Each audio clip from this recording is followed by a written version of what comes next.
It's a city where anything can happen, so what can go wrong or right as I hit up LA Unscripted.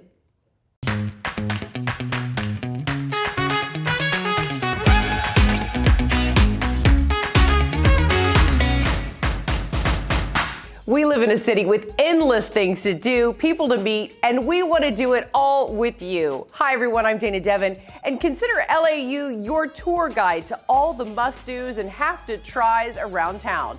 And no matter if you've lived here for years or just moved here, we'll bet there's a few finds that will be new to you too.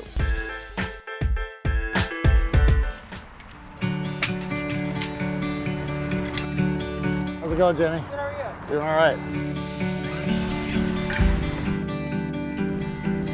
The epiphany for me was I was in advertising for 35 years. This has been a passion of mine forever, and I was planning on doing something with burgers. Regular burger or the fried onion burger? Being laid off, I kind of forced myself to start this business on the sidewalk. A regular double with chili on the side. I live a block away. I used to roll my griddle from my house to the sidewalk over here when I started. I had a couple tables, didn't even have an easy up or anything. And then as the business grew, I was able to get the easy ups. I designed and built these carts to carry our gear out of the new van I have here. My original burger is simple, just straight cheese, meat, and bun. I don't even know how to explain it. I just love this burger, you know? I was grinding at home on my own. I just kind of played around with different combinations until I landed where I am today.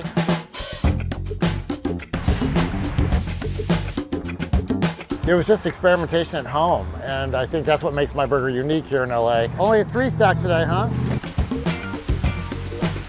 I don't add sauces to it. I pretty much recommend people just kind of try it as is. It's got a smoky steak kind of flavor to it. What I've learned since I've started is, I was never in the restaurant business prior to this. I had zero restaurant experience, food service experience. And you said no drinks, right, Sam? Yeah. Okay. The community that I've come to know and love, this pop-up community that I've become friends with, has been a tremendous help in helping me educate myself on how to run my pop-up, but also to share and appreciate all the other pop-ups in LA that we've since become friends with. Just seen a food truck and I passed by it, and ever since then I've been coming by here weekly, and I bring my friends by here and they all love it.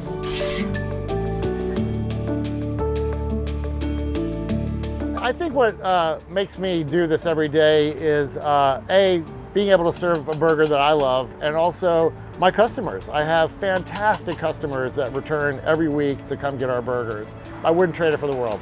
Jesse!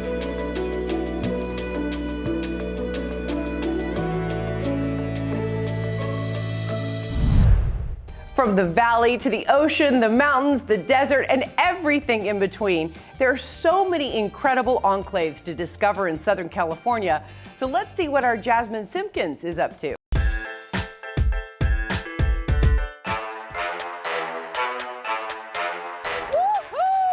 LAU is turning 2, and what better place to celebrate than John's Incredible Pizza, who just so happens to be turning 25.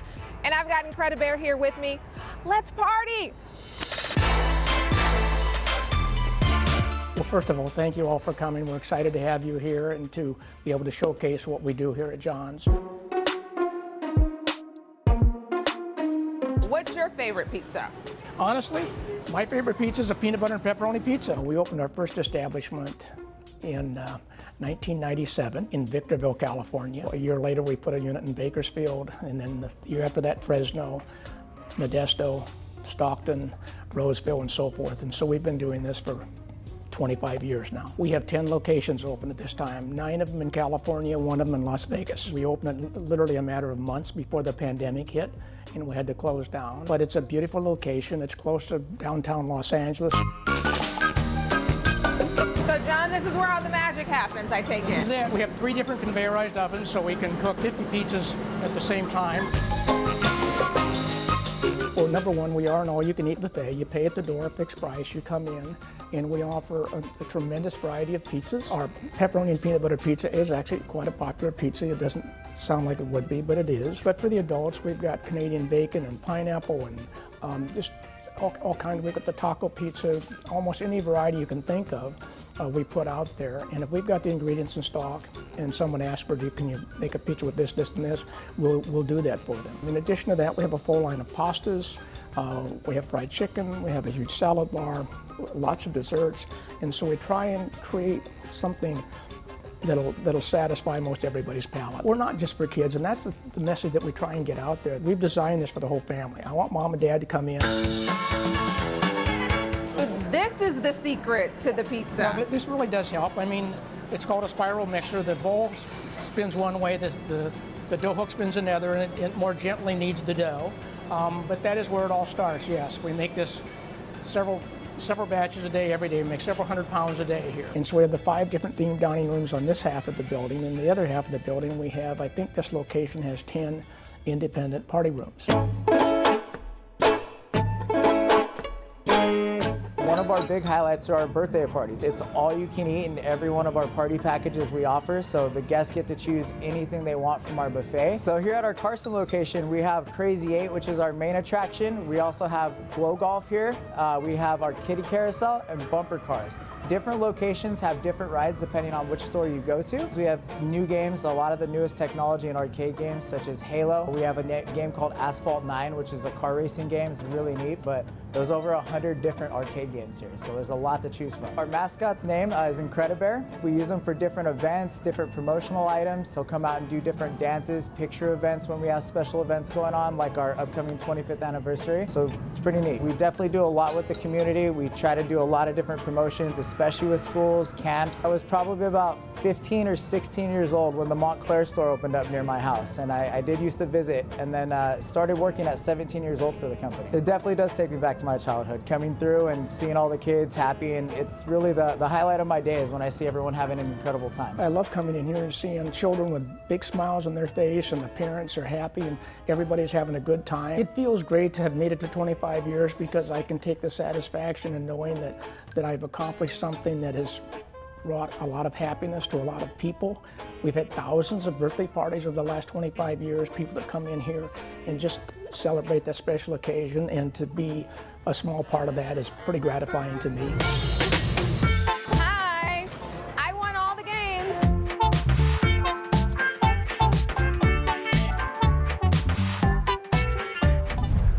Okay, so tell us where to go next, because by now you know I am Dana, down to do it all, unscripted, especially if you dare me.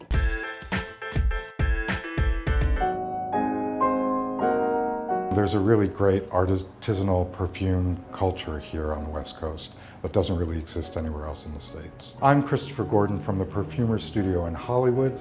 Dana, I dare you to make a signature scent. We create the fragrances, and that fragrance can be used in anything from candles to body scents to room sprays. Our goal was to make perfumery accessible to anyone, whether they wanted to become a perfumer themselves or whether they just wanted to create their own signature scent. I accept your dare. I am gonna learn to be a nose just like you, right?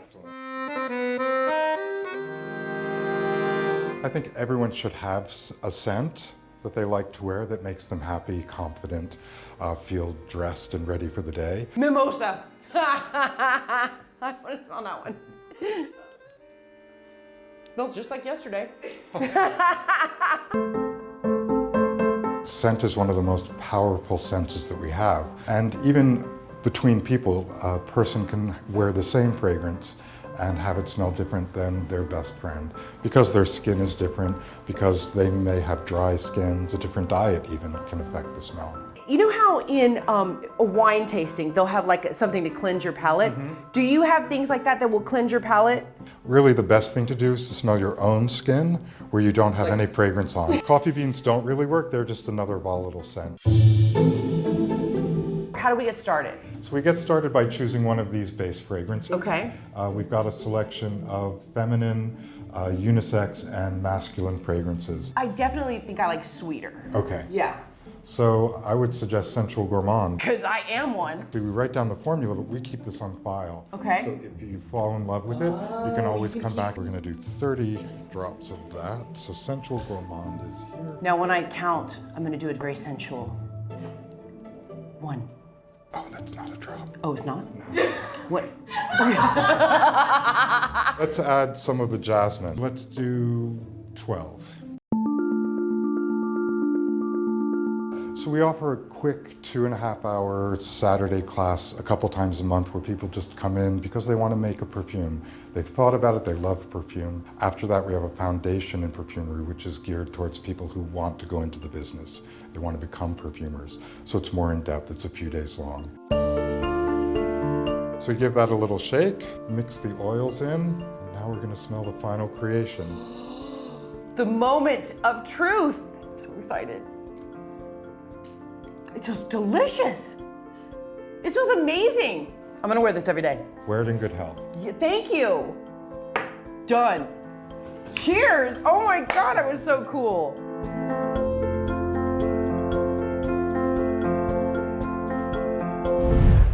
And we are just getting started. LA Unscripted will be right back.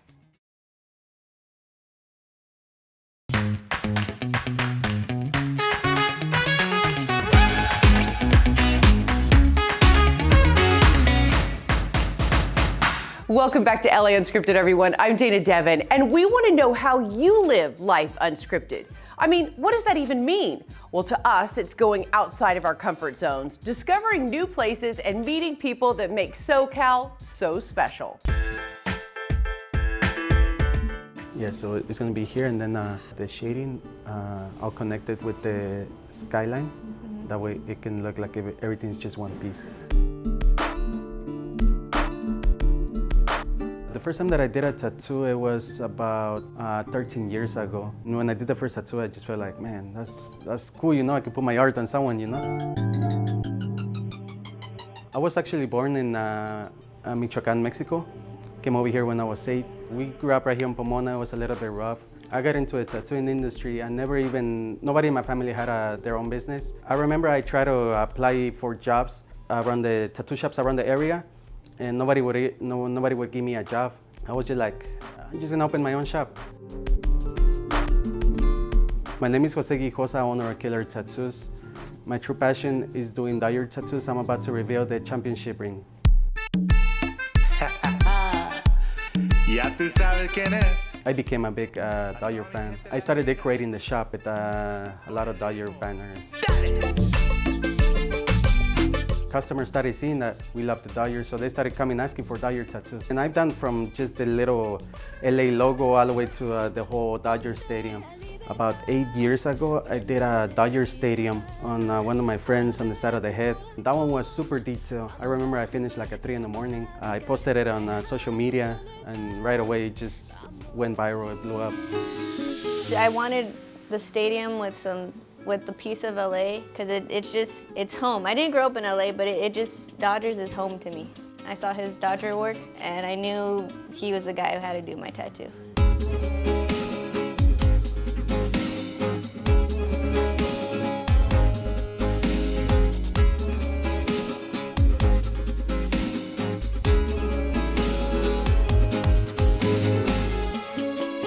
I'm hoping I get to tattoo a Dodger player that's haven't tattooed no MLB players yet. Hopefully I get to tattoo one, and that's like my dream right now.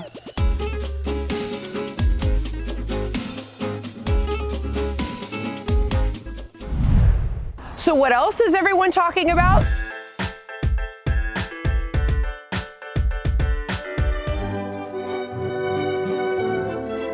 Quinceañeras are a huge part of Latin American culture.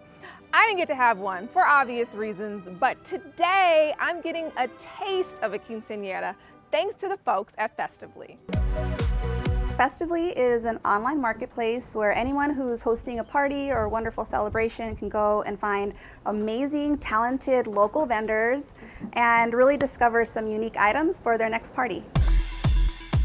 My relationship with Festively is that I am a planner, coordinator. I am working with Celeste and her daughter is Crystal. How long have you guys been planning this? Well, I've been planning it for about 5 years now. Quinceañeras are celebrated in many different countries in Latin America, so depending on where the family is from, they'll have different traditions.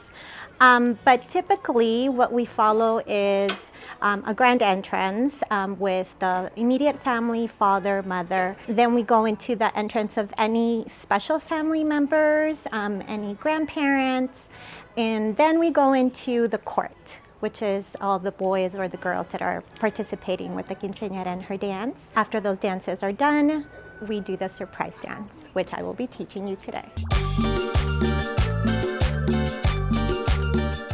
My name is Carolina Olivas. I'm the owner of Casa de Brides and Tuxedos, located in San Fernando.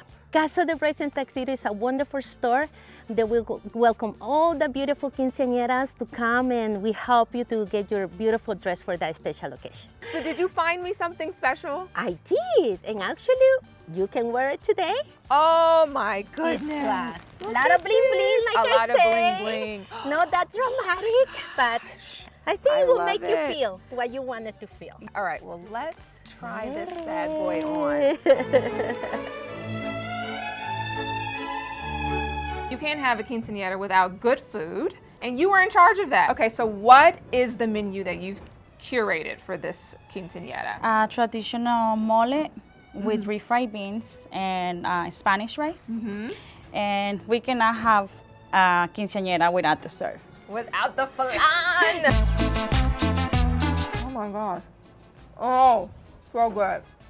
Man, hopefully I get an invite to this quinceañera because the food already is just so good.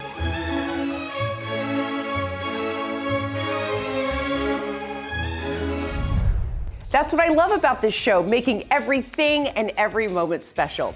All right, speaking of, we have to take a short break, but hey, why don't you scroll through our Instagram while we're split up? That way, you won't miss us as much. That's right, it's at KTLA Unscripted. Go ahead, double tap that post. You know you want to.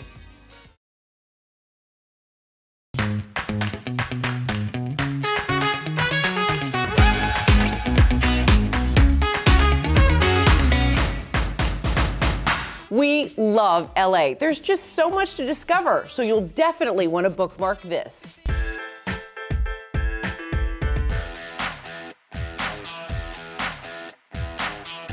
The Valley Relics Museum is a museum and event space based in Van Nuys, California. Our mission is to preserve the local history of the valley. We have lots of neon, we have cars, we have a free play arcade, just lots of artifacts, Hollywood memorabilia, really amazing, cool, visually impressive stuff that we have from all over the valley and from Los Angeles in general. Ralph, one of the coolest part of this museum, I think, is the cars, and especially the one we're sitting in right now. What is this van? This is a Volkswagen microbus, which was used in the movie Fast Times at Ridgemont High. This is the actual bus? This is the actual bus. What that is a wall of televisions that we rescued from Jack Webb's house. Jack Webb was the producer of Adam 12 and Dragnet and Emergency 911, I think was the name of the show. They are from the 70s and they are Sony Trinitrons, and they are working televisions. I've spent a lot of time keeping them going. Ralph, this area has a special place in your heart, am I right? It does indeed. My family and I ran and owned the Family Fun Arcade in Granada Hills for nearly 40 years. It became the iconic place that so many people have come back and said to us, it was like Cheers of the arcade world. It's a free play arcade that is available for anyone who comes to the museum. This area is curated by Julianne Ream, and she has done a wonderful job of bringing in and displaying memorabilia from the early stages of film in Los Angeles. And a lot of people don't know that the Valley was it was a hub for that kind of thing. It was also a hub for a lot of the stars. Clark Gable, John Wayne lived here, and the Valley was kind of their escape from Hollywood.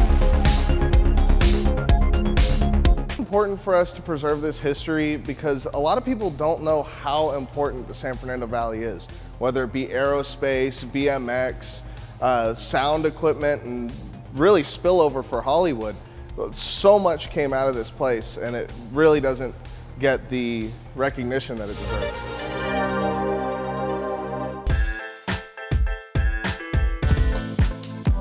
Our sponsor, the Uncle Artie Foundation and Hope of the Valley, have teamed up for a cause very close to their hearts, homelessness in LA. Hope of the Valley is a community of people here in the San Fernando Valley who have just said, we need to end homelessness. It's not right that we can allow people to languish in the streets when together we have the means to bring them inside and allow them to make choices for their best life. The homelessness issue is so near and dear to my heart. It's the main goal of the Uncle Artie Foundation. It's the main goal of the Save LA campaign. If we can build one facility and community to save 200 lives, we can recreate that not only in the city, but in other counties, in other states, all over the world. And there's one issue that we tackled with a concrete plan. Hope of the Valley, in partnership with the mall over here in Sherman Oaks, we took over the whole rooftop of the entire parking lot, and we turned it into a night to celebrate the work that the Hope of the Valley has done. 13 years they've been working to get homeless women, men, and children off the streets, and tonight's their birthday party, and is the announcement of the unveiling really of the Uncle that we're building, where we're going to house 172 homeless women and children. Okay, that is it for now. Thank you so much for joining us on another adventure around town. What's our next stop? You never know. We'll see you next time.